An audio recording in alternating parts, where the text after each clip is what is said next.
Oi, eu sou a Catarina e esse feriado eu fiz algo que eu estava enrolando há muito tempo. Enrolando não, na verdade eu já queria, mas eu fiquei postergando com receio de, por algum motivo, não entender e me frustrar. Eu estou falando de ler Dostoiévski. E há muito tempo já que eu queria ler Dostoiévski, mas eu sempre ficava deixando para depois, para depois, para depois, não sabia por onde começar. Pois bem, então, um belo dia eu estava passeando aqui nessa plataforma, encontrei um vídeo do Raul Martins, onde ele conta qual seria melhor ordem para ler Dostoiévski segundo a percepção dele. E eu resolvi seguir essa ordem. E que bom que eu segui. Eu li Noites Brancas, que é um livro bem curtinho, eu acho que tem umas 100 páginas, e que, gente, me arrebatou completamente.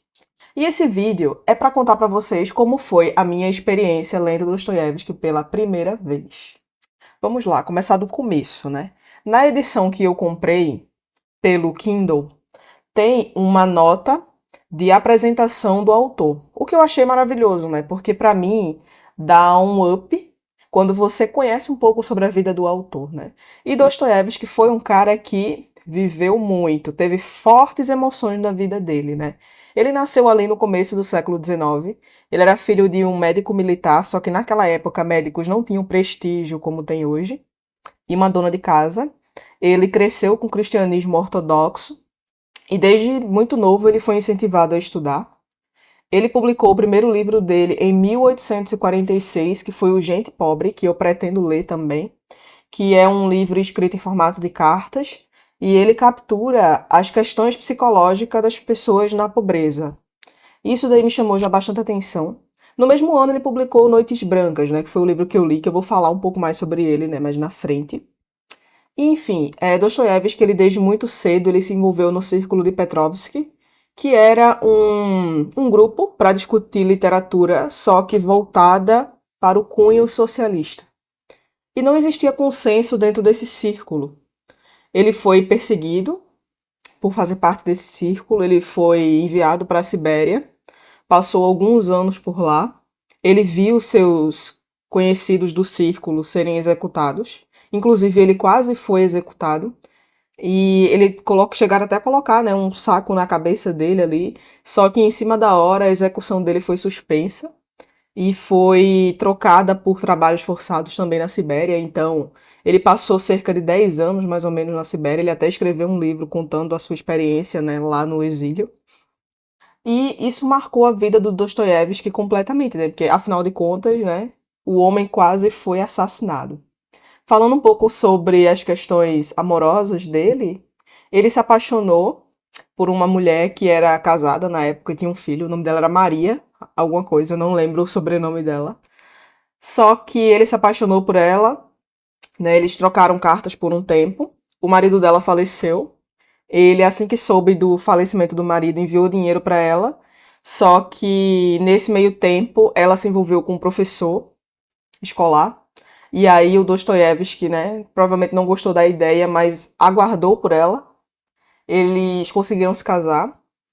O Dostoiévski ele sofria de epilepsia e ela tinha tuberculose. Então o casamento deles foi bem conflituoso porque ele tinha crise de epilepsia, ela achava muito difícil de lidar com aquilo, ao mesmo tempo que a saúde dela se deteriorava. E enfim, foi um grande caos. E mesmo assim, eles ficaram juntos até a morte dela. E aí, quando ela faleceu, ele depois se apaixonou por outra mulher e ficou com ela até o final da vida. Mas enfim, né? Dostoiévski também, ele se desiludiu um pouco com o movimento socialista na Rússia. Primeiro, ele se desiludiu com a classe dos intelectuais, porque, segundo ele, quando existe um certo intelectualismo no movimento, isso se afasta um pouco da realidade, né, das pessoas comuns, né? Posteriormente, ele se desiludiu também com os próprios operários, né? Então, assim, Dostoiévski foi um cara que ele teve suas fases ali, seus momentos, e isso acabou marcando muito a sua escrita. E é uma coisa que eu percebi, assim, né, o quanto essas questões políticas acabaram estando presentes nos seus escritos, né? Pelo menos dos que eu pesquisei a sinopse ali por cima. No caso de Noites Brancas, Dostoiévski era mais jovem quando escreveu, então foi antes, né, do exílio na Sibéria. E Noites Brancas é uma novela ambientada em São Petersburgo durante o fenômeno das próprias Noites Brancas, né, que é quando o sol quase não se põe durante o verão. E a narrativa, ela se desenrola em 3 noites e 1 manhã, entre encontros e profundas confidências. No centro da história está o sonhador, que é um homem solitário de 26 anos, que vive mais na sua imaginação do que na realidade.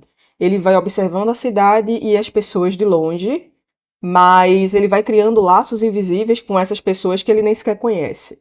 A sua vida muda quando ele conhece a Nastenka, que é uma jovem sensível de 17 anos que vive com a avó e espera ansiosamente pela chegada de alguém que vai mudar a sua vida. A conexão entre o sonhador e Nastenka é imediata. Enquanto Nastenka compartilha as suas esperanças e seus medos, o sonhador vê nela a possibilidade de se conectar emocionalmente com alguém. Né? A narrativa ela é cheia de diálogos emocionados e reflexões melancólicas. Embora ela tenha temas como solidão, o amor, a idealização e a questão de como os momentos de felicidade eles são rápidos. Né? Inclusive tem uma frase aqui no livro que eu gostei bastante, né? Que ele diz assim: "Ah, Nastenka, ora, há quem agradeça algumas pessoas por viverem na mesma época que elas. Eu te agradeço por ter me conhecido, por permanecer na minha memória por toda a minha vida." Resume bem a essência do livro, né? Que é um encontro breve, mas que te transforma, que redefine a sua existência, sabe? Então, assim, eu gostei muito de ter lido esse livro, porque eu não esperava que o Dostoiévski fosse um cara romântico também.